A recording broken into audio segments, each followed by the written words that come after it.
Well, today brought another cliffhanger moment in a murder trial full of twists and turns. Jodi Arias, the Arizona woman now facing death row for shooting, stabbing, and slashing her one-time boyfriend, tearfully told the court she acted in self-defense and that she can't remember everything that happened that fateful night. Here's ABC's Ryan Owens for our series Crime and Punishment. The gun went off. I didn't mean to shoot him or anything. I didn't even think I was holding the trigger. From the mouth of a killer. Today, the jury heard Jodi Arias' version of what happened the day she took these pictures of her ex-boyfriend Travis Alexander in the shower. I'm taking pictures of him. We were trying out different poses. It was a little weird because the background wasn't that great, but the water was okay. Then seconds later, butchered the Mormon businessman in the bathroom of his Mesa, Arizona home. She says she dropped Alexander's camera and he flew into a rage. He picked me up. I was crouching, but he lifted me up as he was screaming that I was a stupid idiot. And he body slammed me again on the tile. She claims she ran into his closet and grabbed his gun. Right up there. I ran out of the closet. He was chasing me. I turned around and we were in the middle of the bathroom. I pointed it at him with both of my hands. I thought that would stop him, but he just kept running. I just was pointing it at him. And I didn't even know that I shot him. It just went off. But remember, on June 4th, 2008, her 30-year-old former boyfriend wasn't just shot in the head, he was stabbed 27 times, including 9 in the back. And his throat was slit nearly to the point of decapitation. There's a lot of that day that I don't remember. There are a lot of gaps. That's right. The woman who has spent 8 days on the stand recounting details from nearly a decade ago.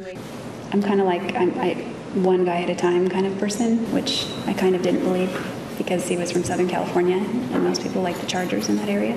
With an almost photographic memory, draws a blank on the crime. What do you remember? Almost nothing for a long time. There are some things that have come back over years. But nothing, I don't know if those are things that I'm thinking of from before or if it's that day. It's confusing. There is like a huge gap. Like, I don't know if I blacked out or what. Yesterday on the stand, she spent hours detailing her sordid sex life with the victim. He pressed his groin against me. Okay. Against your buttocks? Yes. Today, she breezed through his brutal killing in less than a half hour. I just couldn't believe what had happened, that I couldn't take anything back, what had just happened. And it was like, I couldn't rewind the clock. Travis Alexander's family sat stunned listening to her story of self-defense. The most clear memory that I have after that point is driving in the desert. She remembers so much, and yet when it comes to the most important thing in this case, which is how did he end up with his throat slashed, she can't tell you. Doesn't remember. I have no memory of stabbing him. Claiming you have a selectively photographic memory is a tough sell to a jury. The prosecutor says her story on the stand is just one more fabrication. He will get his chance to cross-examine Arias beginning in the morning.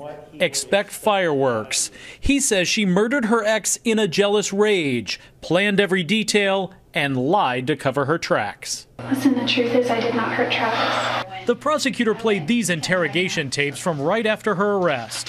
First, she told the detective she wasn't there. If Travis were here today, he would tell you that it wasn't me. Then she was there when 2 intruders broke in and slaughtered Alexander in front of her, but spared her life. And I was just going through the pictures and I heard this loud ring. Jodi Arias' web of lies has led some to call her a monster who will say anything to save her skin. She is not a monster. She is a loving, caring, intelligent, articulate, funny person. Ann Campbell and Donovan Bering are friends of Jodi Arias. They talk to and visit her in jail almost daily. Oh, no. They say the young woman who won a jailhouse Christmas caroling contest is just as sweet as her voice. When Christ was born. It had to be something terrible for her to snap because In the 4.5 years I visited her, I've never seen her get angry, lose her temper. She's horrified. Like she said, there's not 1 ounce of her life that's not out there, that's not open to the public. It's humiliating.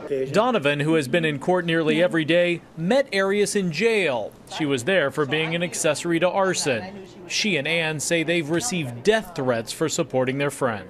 I know this is a difficult question to answer as her friends, but what do you think should happen to her? Well, as her friend, I don't want to see her get the death penalty. I don't want to see her lose her life. I don't want to see her die. But of course, that's not up to her. Jodi Arias' fate rests in the hands of an Arizona jury. A few years ago, Arias told the show Inside Edition she wasn't worried. No jury is going to convict me. Why not? Because I'm innocent, and you can mark my words on that one. No jury will convict me. This jury has seen that clip, and now they've heard her version of what happened the day she killed her ex-boyfriend. He's grabbing at my clothes, and I got up, and he's just screaming angry. And after I broke away from him, he can kill you, bitch. At least the little she says she can remember. I'm Ryan Owens for Nightline in Phoenix.